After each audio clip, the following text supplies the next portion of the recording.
Hey everyone, this week we're going to be looking at why you should probably be using a graduated ND filter for your landscape photography.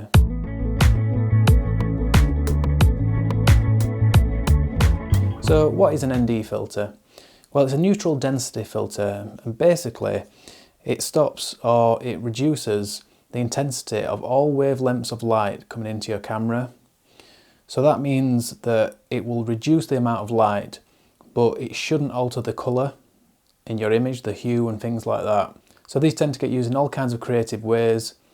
Often when you want to use a long shutter speed, but it's too bright to be able to set your shutter speed for that amount of time without overexposing your shot.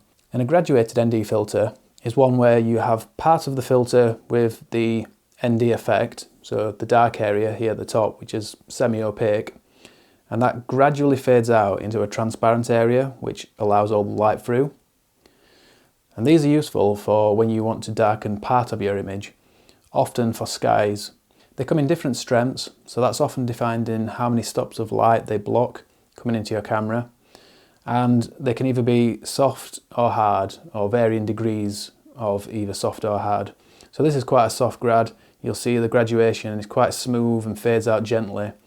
Sometimes you get them with quite a hard line, and they're used in different situations, which we'll talk about later. So I have to admit, I don't normally use graduated filters. In fact, up until now, I've never used them. And that's because I usually use a technique in Lightroom where I will use the linear gradient tool to draw out an area and create a digital graduated filter effect, basically.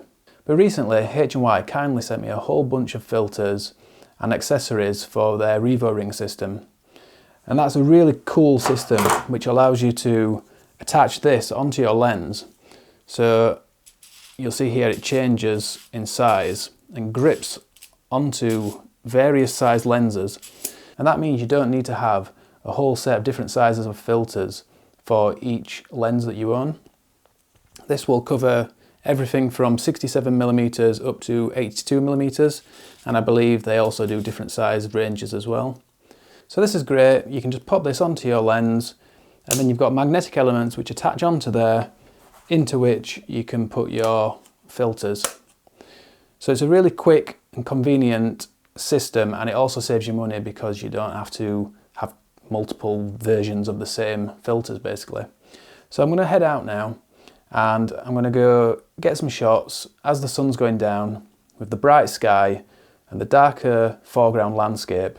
And we're going to use the graduated filter and see how that compares to a shot which was taken without the filter. And we'll talk a little bit more about that when I get back. So we've got this scene here looking out over the fields near where I live. And first of all, I'm going to get a shot without using any filters. So I can either expose for the sky or the foreground. Either way, I'm going to get one that's really dark and one that's really bright. And ideally, I want them balanced. But we're going to take this shot anyway. And I'll show you later how I'm going to correct that using Lightroom.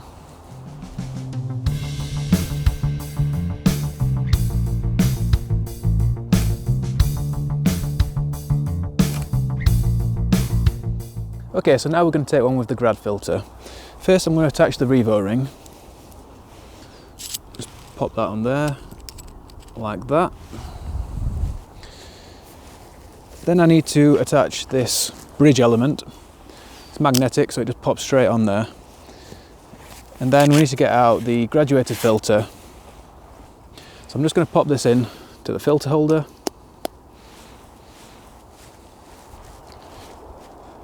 So I'm just going to move this up and down slightly.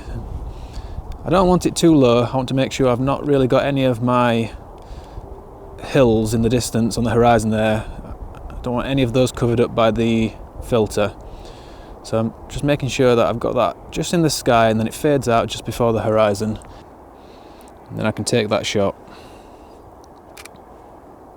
Well, the light's disappearing really quickly, but I think I've got what I need now, just to demonstrate how this is going to work. So we're going to head back, and I'll show you how I will edit the one without the filter and compare it to the one with the filter.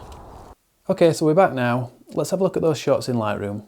Okay, so this is the one where we metered for the foreground. So the bottom half of the image here is quite well exposed, but we'll see that the sky, the top half of the image, is just way too bright, overexposed, and we've got no detail there. we can bring down the exposure and try and bring some of that sky back, but you'll see there are areas here that just won't even come back at all. So that's a problem to start with. We'll also look at this image. Now this is a little bit better because we've got some detail in the sky. Our highlights are not too blown out, maybe just in this top corner here where we can probably bring some of that back. And the foreground, the bottom portion of the image here, is just underexposed and too dark. But it's a lot easier to bring detail back in the underexposed area. So we're going to leave the top area how it is, but I'll use the linear gradient on the bottom half here and bring those shadows up and the exposure.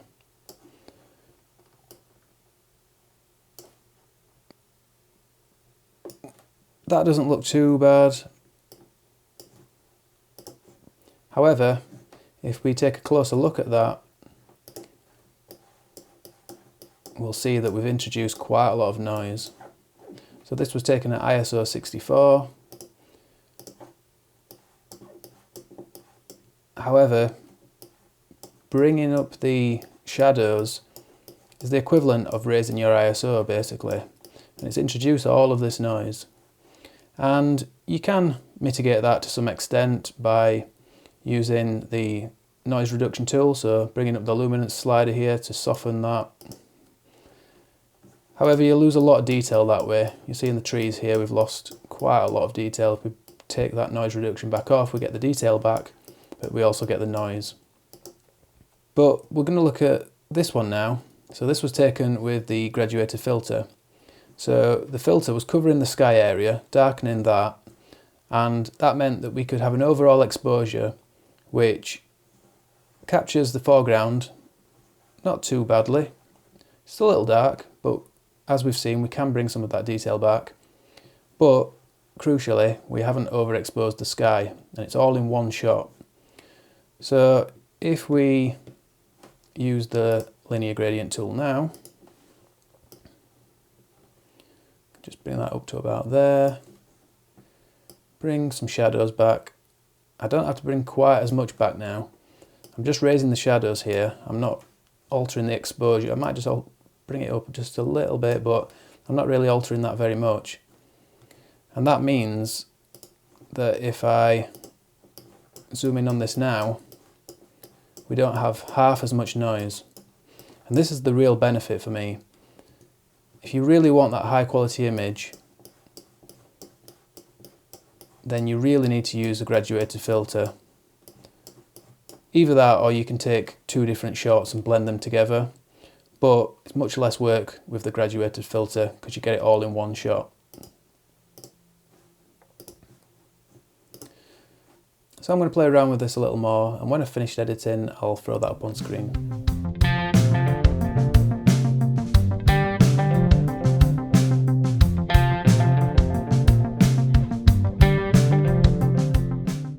So I'm pretty sure going forward there'll be times when I'm not able to take all my filters with me, and I will have to use the technique in Lightroom, and that'll work, it'll be fine. But if you really want the highest quality images without any of that noise, then using a graduated filter can really help when you've got bright skies and dark foregrounds. So big thanks again to H&Y who sent me this system. I'm a really big fan of this. Like I said, it's really convenient. It's so simple to use, and it means that you don't have to double up on different sizes of filters. You can pop all kinds of things in here, such as normal NDs, circular polarizers, diffusion filters. You've also got accessories like lens hoods and things that pop on there as well. So a really useful system and really good quality as well. And that's about it for this one. So big thanks for watching everyone. If you have liked it or you found it useful, you can just give me a thumbs up down below. That'd be really great. And if you're new to the channel and you're not yet subscribed and you'd like to do so, you can just click on the big red button down there or over here on my face, and that way you'll keep up to date with everything I'm doing each and every week. There's a new video every Sunday morning at 10 AM UK time. So I hope you'll join me next week for the next one. But until then, thanks a lot everyone, and bye for now.